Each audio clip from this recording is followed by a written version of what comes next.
This is that bread which came down from heaven. Not as your fathers did eat manna in the wilderness and are dead. He that eateth of this bread shall live forever. Magandang buhay mga kapatid. Naisip mo na ba kung bakit napakahalaga ng templo sa ating pananampalataya? Bakit kaya sabik na sabik si Hyrum Smith na maglinis ng bukid para simulan ang pagtatayo ng templo? Sa episode na ito, pag-usapan natin ang kahalagahan ng templo, bakit ito tinawag na bahay ng Panginoon, at paano natin may papakita ang ating pagmamahal sa Diyos sa pamamagitan ng ating dedikasyon. Ako po si Brother Dave at welcome sa ating podcast. Sinabi sa D&C chapter 95 or section 95 verse 8, ito ang aking kalooban, na ang isang bahay ay maitayo para sa akin sa lupain ng Sion, sa paraang aking pinag-uutos. Sinabi din sa Doktrina at Mga Tipan, section 97, verses 15 hanggang 16, tunay na ang aking presensya ay mananahan doon, sapagkat ako'y papasok doon at lahat ng dalisay sa puso ay makakakita sa Diyos. Imagine natin yung dalawang ito na statement. Yung una is yung Panginoon nagbigay siya ng kautusan na kung saan itatayo ang isang bahay ng Panginoon o templo niya sa lupain ng Sion. Alam niyo po yung Sion or sa English is Zion. Sa Doktrina at Mga Tipan, sinabi dyan na ang Zion is one place that ang nakatira dyan is merong one heart and one mind. Isa yung kanilang pag-iisip at ang puso nila. At ang maganda pa is that walang mahirap sa kanila. Bakit? Kasi lahat sila nagtutulungan. Alam niyo po yung isipin po natin, no? Pag nilayan po natin, nakaupo kang ganon sa labas ng bahay mo, tapos nakikita mo yung mga tao pagdaan, nag-good morning, good morning. Yung bang umaga pa lang maganda na yung pasok ng umaga. Alam niyo yun? Yung bang hindi mo mawuworry yung sakit mo kasi libreng hospital, di ba? Yung pagkain, nag-share kayo. I don't know if may currency dyan, ano? Pero in general, makikita mo talaga yung pagkakaisa ng bawat isa, yung pagmamahala ng bawat isa. Alam niyo yun? Yung bang walang alitan, walang samaan ng loob, if there's something wrong, yung bang handang tanggapin yung pagkakamali. Kasi meron silang isang puso and isang pag-iisip. Sabi ng Panginoon, if you're not one, if hindi kayo isa, hindi kayo sa akin. Kasi napakahalaga ng unity. Napakahalaga po ng pagiging isa.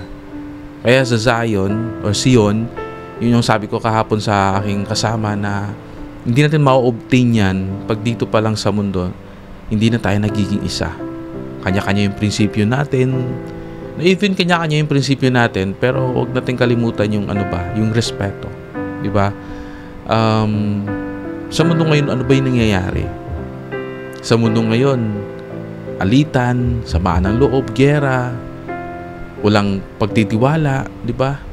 Pero sa loob ng simbahan, doon natin nakikita, even though meron tayong mga kahinaan, may mga kanya-kanya tayong mga pagkatao, doon natin nakikita yung kahalagahan ng pag-unawa at pag-unlad. Handa tayong magbago.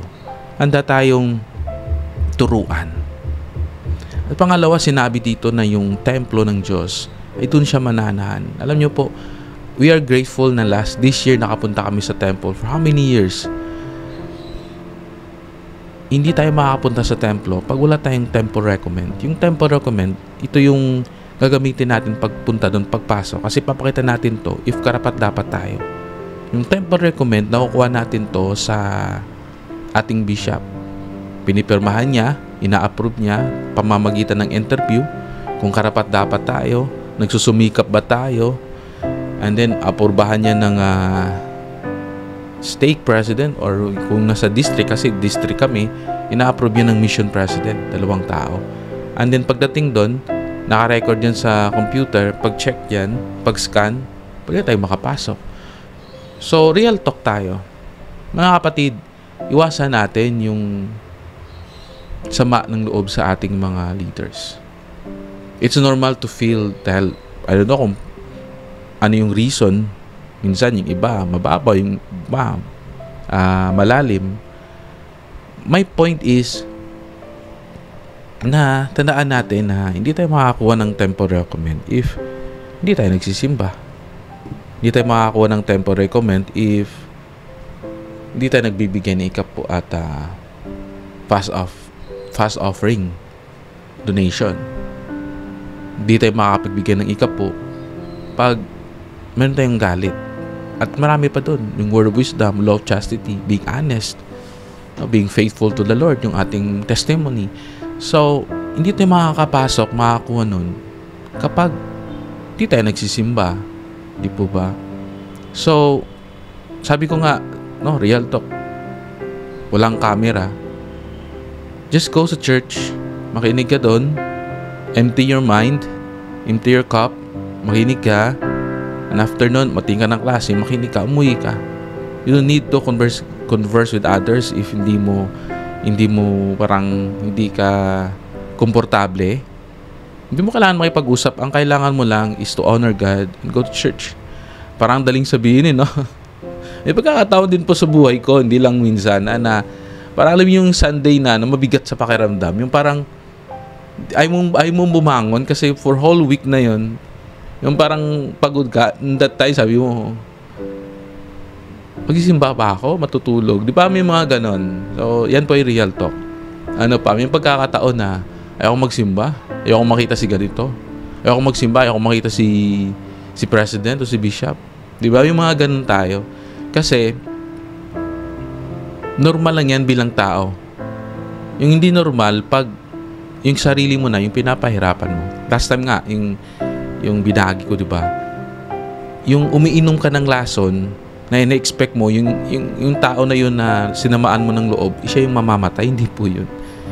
Yung anger, yung hatred, parang uminom tayo ng lason, na gini-expect natin yung ibang tao mamatay, o yung tao na yun na nagkasala sa atin, which is hindi po. Tayo po yung mamamatay dahan-dahan. Ang masakit doon is dahan-dahan siya. So, tandaan natin, in response to this, na if you want to go to the temple, sabi ko sa kaibigan ko na matagal nang hindi nagsisimba, inisa ko siya, do it for you and for yourself. Don't do it for others. If you don't like them, don't like them. Sa sarili mo yan, ikaw yan. Pero huwag mong hayaan yung sarili mo na andun ka lang. Kasi paki nila, wala naman silang pakialam. At tao din sila nagkakamali. Diba sabi ko? Ayun ang, I quote him, yung sabi niya. Diba nga sabi mo, tao din sila nagkakamali. Wala naman perfectong tao sa mundo. We are striving and trying our best, to be a good person. Pagpatuloy, ayun, mga kapatid, isipin natin ito. Noong panahon ni Joseph Smith, pinagsabihan sila ng Panginoon dahil hindi pa nila sinisimulan ang pagtatayo ng templo. Ito yung isang bagay na hindi ko alam kultura natin. Yung bang pag hindi tayo sinabugan, hindi tayo kikilos. No? Yung bang gusto natin parate is ano ba yung tawag doon? Yung delay ba sa mga gawain? Tulad nila Joseph Smith, sinabihan siya ng Panginoon, yung kahapon na topic natin, di ba? Yung Panginoon, pagmahal niya yung tao, ano ba yung term doon? Is sinusuway niya. At pangalawa ay something sinachastise niya. Kasi iba yung sinusuway, tapos iba din yung sinachastise. Mas masakit yung chastisement sa Tagalog na term.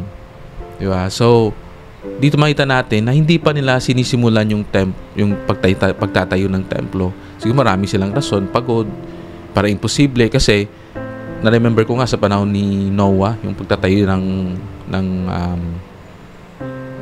ng barko, ng arka. Diba? Imposible. Tapos sila lang naman. Hindi ko alam kung may kasama sila that time.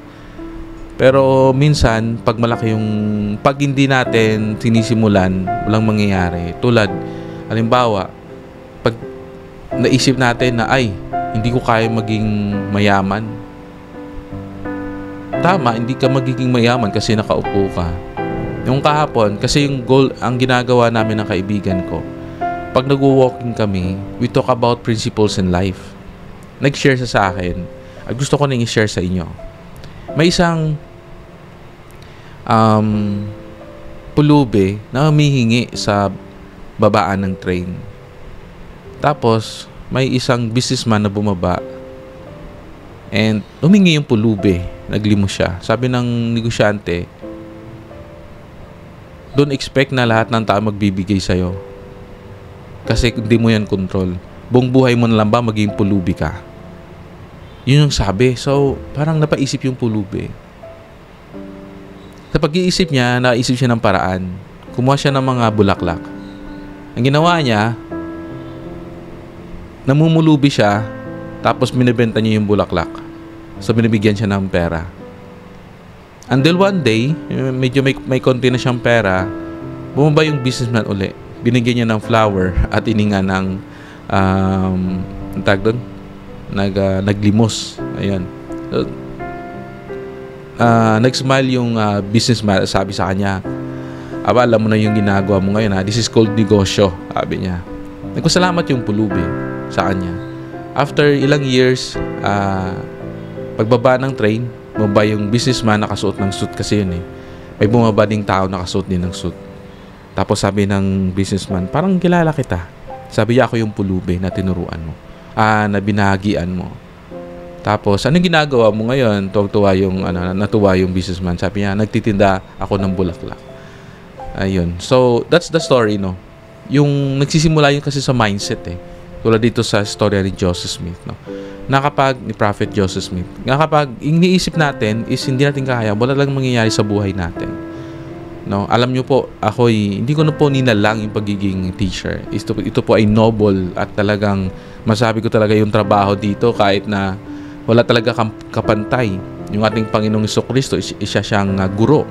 Tinatawag siyang guro. But in reality, living here in the Philippines, being a teacher, 4 yung anak mo, marami ka pang loan, diba? It's hard. Pero sa mindset na ano pa yung pwede kong gawin para na, kasi pag tumitingin lang po tayo doon like, ay, mahirap gawin yung templo, malaki to, no? Hindi natin kaya to, maraming gastos to. Pag ganun yung tinitingnan natin, walang mangyayari. Tingnan natin kung ano yung makukuha natin, ano yung magagawa natin.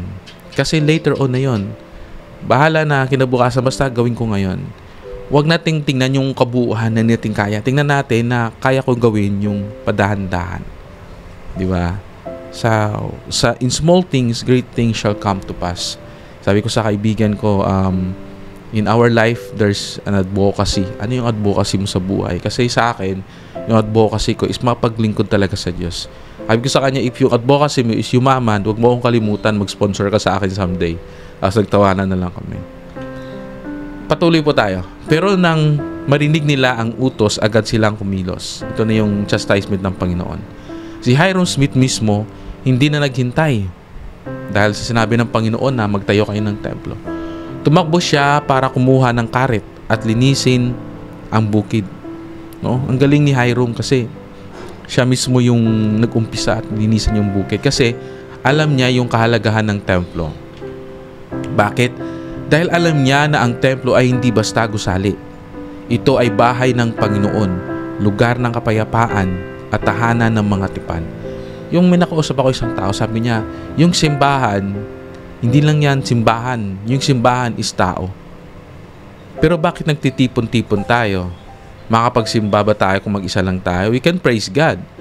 Pero pag sabay-sabay tayo mag-praise sa Panginoon at mag-share ng ating insight, mas natututo tayo. That's why ginawa yung simbahan. That's why sa panahon ni Jesus Christ, mayroong templo. Yes, yung simbahan is building lang siya. Pwede naman tayong magsimba sa labas ng simbahan o sa bakanting lote. Bakit nilalagyan natin ng shade? Kasi mainit? May mga purpose po yun. Ibig sabihin, naging komportable tayo, may upuan tayo. Sige nga, magsimba nga tayo every week na nakatayo for 2 hours or 3 hours, di ba? Bakit may upuan? Para na komportable tayo nakaupo. Bakit may bubong? Para hindi tayo mainitan. Di ba? Dahil mahal tayo ng Diyos, binigyan pa tayo ng aircon. Yung pinupuan natin, may foam pa. Maganda pa yung chapel dahil mahal tayo ng Panginoon. Ang tanong dito is hindi natin bigyan tuon yung simbahan itself. Bigyan natin tuon yung ating debosyon pagpasok natin sa simbahan kasi yung simbahan is structured lang siya. Di po ba? So bakit natin binibigyang halaga? Kasi ito yung bahay ng Diyos. Lahat tayo may bahay. Makakatira ba tayo, makakapag-survive ba tayo kung wala tayong bahay? Malamig, maulanan tayo. So nire-respeto natin dahil bilang tao, tayo may bahay din tayo isa-isa. Kaya yung Panginoon, meron din siyang bahay. Ito yung mga templo niya dito sa mundo na kailangan natin alagaan. Yes, structured lang siya, pero sagrado siya. Dinededicate siya para maramdaman natin yung presensya niya. So Brother Dave, pwede ko bang maramdaman yung presence ng Panginoon sa labas? Yes, kahit sa loob ng bahay. Sabi nga ng Panginoon, you prayed sa loob mo ng kwarto, inside your closet. Big sabihin, yung mataimtim na panalangin, maramdaman natin yung Panginoon. At yung dedication ng templo, doon natin ginagawa yung mga ordinansya. Kasi hindi naman tayo basta-basta gagawa ng ordinance. Halimbawa, baptism for the dead, sealing, yung pagbubuklod ng pamilya, hindi lang dito sa mundo, kundi sa kabilang buhay. Diba? And anointing. At marami pang bagay na ginagawa natin sa loob. Yung proxy baptism, proxy sealing, temple marriage. Diba? Kaya po kinasal ng 2011 ng wife ko, December 21. Kailangan ko matandaan yon para hindi ako mapagalitan, no? Pero mind you, my dear brothers and sisters, maganda talaga yung templo. Speaking of temple, naalala ko, kailangan kong ngayon bigyan tuon yung December 11 na kahit makapaglabas kami ng wife ko and then makapag-celebrate ng aming marriage. Kayo din po, no, kailan kayo kinasal sa templo? Ngayon, sa ating panahon, ito na tayo sa ating panahon, sinabi ni Pangulong Russell M. Nelson, yung ating Pangulo ngayon sa simbahan, pinapabilis ng Panginoon ang pagtatayo natin ng mga templo. As you can see, napakarami na po ng templo sa buong mundo. Dito sa amin, napakarami. Sa Pilipinas, sa Negros, meron ng isa, no, na tinayo. And praise God for that. Bakit kaya? Dahil sa templo, natatanggap natin ang pinakamalagang ordinansa para sa ating kaligtasan at para sa ating pamilya. Sa templo, natututo tayong maging mas malapit sa Diyos. Ito isang kwento na gusto ko ibahagi sa inyo. May isang kapatid na matagal nang nangangarap makapasok sa templo, pero dahil sa trabaho at problema sa buhay, lagi niyang ipinagbabaliban. Hanggang sa isang araw, nagkasakit siya ng malubha. Sa ospital, naisip niya, sayang, hindi ko pa naibigay yung oras ko sa Panginoon. Nang gumaling siya, mabuti na lang gumaling, agad siyang naganda para maging karapat-dapat sa templo. At nang siya'y makapasok, lumuha siya at nagsabi, "Ngayon ko lang naramdaman ang tunay na kapayapaan." Mga kapatid, huwag nating hintayin ang oras na mahuli na ang lahat bago natin unahin ng Diyos. No, add-on ko dito, insight ko dito, mabuti na lang nakaligtas si brother or si sister at nakabalik sa templo. Paano pag yun na yun? Pag nagkasakit ka, pagising mo, dead end. Wala na, it's the end, no, ng lahat. So paano yun? That is why habang malakas tayo, hanapin natin yung kapayapaan sa loob ng templo, sa paggawain sa simbahan. Kasi ganito po yun, mga kapatid. Minsan, hinahanap natin yung kaligayahan sa pera. Hinahanap natin yung kaligayahan sa material na bagay. Hinahanap natin yung mga kapayapaan sa mga hindi naman mahalagang bagay.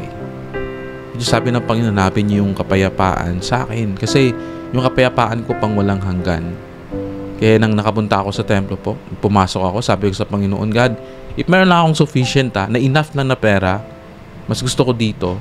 Kasi tahimik, yung parang yung mga tao nagsusmile, no? Walang mayaman, walang mahirap, pantay-pantay sinusuot ninyo. And I believe and I know that the church is true because of that. Napakahalaga po. Iba yung feeling, iba yung contentment, di ba? Doon natin marirealize kung parati tayong pupunta sa templo, makita natin, mabubuksan yung isip natin. Ala, ito pala yung maganda, ito pala yung mahalaga. Ano? Kasi sinabi nga doon, maging sufficient lang tayo sa buhay natin. Hindi naman sinabi doon na maging bilyonaryo tayo. Anin natin yung buong mundo at mawawasak yung ating kaluluwa. At anong gagawin ng isang tao para mahanap lang yung kaluluwa niya? Sabi ng Panginoon. Kaya napakahalaga po na as early age, makita natin ano ba talaga yung mahalagang bagay sa mundo. Kasi sobrang chase natin, baka it's the end. Bakit mahalaga sa iyo ang templo? Ito yung tanong. Tanungin kita ngayon, brother or sister. Bakit mahalaga sa iyo ang templo? Sagutin mo yon sa isip mo ngayon. Magbulay-bulay ka. Bakit ba mahalaga yung templo? Especially sa mga membro ng simbahan. Anong ginagawa mo ngayon para maging karapat-dapat ka sa templo? Ano yung mga preparation mo? Before tayo pumunta po sa templo, kailangan na meron tayong preparation. Kailangan na handa yung loob natin. Alam ko may mga kainaan tayo, pero wag naman natin gawing rason yun na ayokong pumunta sa templo kasi may kainaan ako. Ayaw pumunta sa templo kasi naninigarilyo pa ako. Umiinom pa ako. Diba? May problema pa ako sa ibang bagay. Ano yung gagawin mo ngayon para maging karapat-dapat ka? Ano ang pwede mong isakripisyo? Kung may magtatanong sa iyo kung bakit napakaraming templo ang itinayo ng simbahan, ano ang isasagot mo? Na maglaan ng oras para magplano ng pagbisita sa templo. Kahit family history work muna. Ayun, kung malapit lang po tayo sa templo, why not? Punta natin weekly or twice a month. Diba? Pag retired na po tayo, edi 3 times a week. Ganun. So, magbahagi ng isang kaibigan o pamilya kung bakit mahalaga ang templo sa iyo. So, we can share that to our friends, especially those na hindi na nakakabalik sa templo. Mga kapatid, tandaan natin, ang templo ay hindi lamang gusali. Ito ay tahanan ng Diyos. Kapag tayo pumapasok sa kanyang bahay, nadarama natin ang kanyang presensya at natututo tayong maging mas katulad niya. Salamat sa pakikinig. Kung ikaw ay na-bless, i-share mo ito sa iba at i-follow ang ating podcast para sa mas marami pang pag-aaral ng salita ng Diyos. Hanggang sa muli, ako po si Brother Dave, nagsasabing magtayo tayo ng templo sa ating puso at sa ating buhay. Pagpalain po kayo ng Panginoon.